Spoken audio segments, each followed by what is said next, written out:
नमस्ते दोस्तों, हमारे चैनल में आपका हार्दिक स्वागत है। आज हम सावन की रहस्यमय दुनिया में प्रवेश करने जा रहे हैं। इस वीडियो में हम सावन की चौथी कथा का अन्वेषण करेंगे। एक कहानी जो भक्ति और प्रकृति की सुंदरता को दर्शाती है। आइए कथा सुनते हैं। सावन जिसे श्रावण भी कहा जाता है, एक ऐसा महीना है जो हिंदू संस्कृति में बहुत सुंदर महत्व रखता है। खासकर भगवान शिव के भक्तों के लिए यह प्रार्थना, उपवास और उत्सव का समय है। आज हम इस पवित्र महीने की एक खूबसूरत कहानी पर ध्यान केंद्रित करते हैं। चलो हम सावन की चौथीवीं कथा शुरू करते हैं। यह कथा एक साधारण ग्रामीण भोला की भक्ति के इर्द गिर्द घूमती है। भोला अपनी अडिग श्रद्धा के लिए जाना जाता था। एक दिन उसने सुना कि सावन का महीना आ रहा है और उसने इस समय को भगवान शिव को समर्पित करने का निर्णय किया। हर दिन भोला अपने गांव में मंदिर में शिवलिंग पर जल अर्पित करने के लिए नदी से पानी लाने के लिए कई मील चलकर जाता था।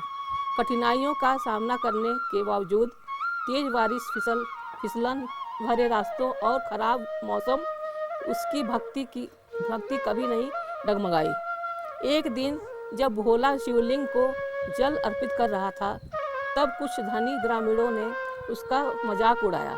उन्होंने कहा, तुम्हारी भक्ति का क्या उपयोग है? तुम तो बस एक गरीब ग्रामीण हो। लेकिन भोला मुस्कुराया और अपनी प्रार्थनाएं जारी रखा। उसने उनके शब्दों से अडिग रहते हुए अचानक आसमान में काले बादल इकट्ठा होने लगे और एक भयंकर तूफान आया। धनी ग्रामीण जो भोला का मजाक उड़ा रहे थे, तूफान में फंस गए। उनकी गाड़ियां कीचड़ में फंस गई और वे संकट में थे। उनकी विपत्ति को देखकर भोला दौड़ा उनकी मदद करने आया। अपनी सारी ताकत लगाकर उसने उनकी गाड़ियों को कीचड़ से निकालने में मदद की।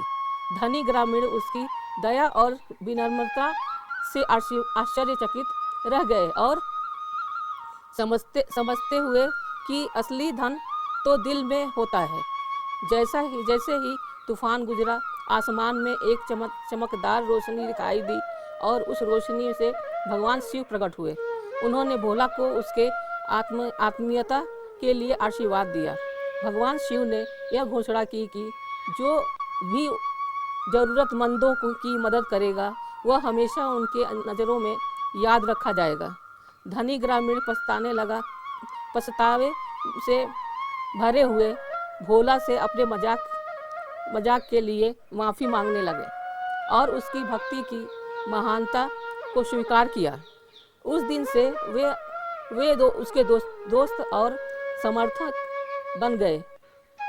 उसके भगवान शिव की भक्ति में मदद करते हुए। यह कथा हमें एक महत्वपूर्ण सबक सिखाती है। सच्ची भक्ति और पूजा करने में नहीं होती, बल्कि दया, विनम्रता और दूसरों की मदद करने में होती है। जैसे हम सावन का जश्न मनाते हैं, चलो हम भोला की कहानी को याद करें और अपने जीवन में इन मूल्यों को अपनाने की कोशिश करें। अगर आपको यह कथा पसंद आई हो और इससे प्रेरणा मिली हो, तो कृपया हमें एक लाइक दें। अपनी राय नीचे के कमेंट करें और ऐसी खूबसूरत कहानियों के लिए हमारे चैनल को सब्सक्राइब करना न भूलें। अगले वीडियो तक सावन की भगवान को अपने दिलों में जिंदा रखें। जय भोलेनाथ।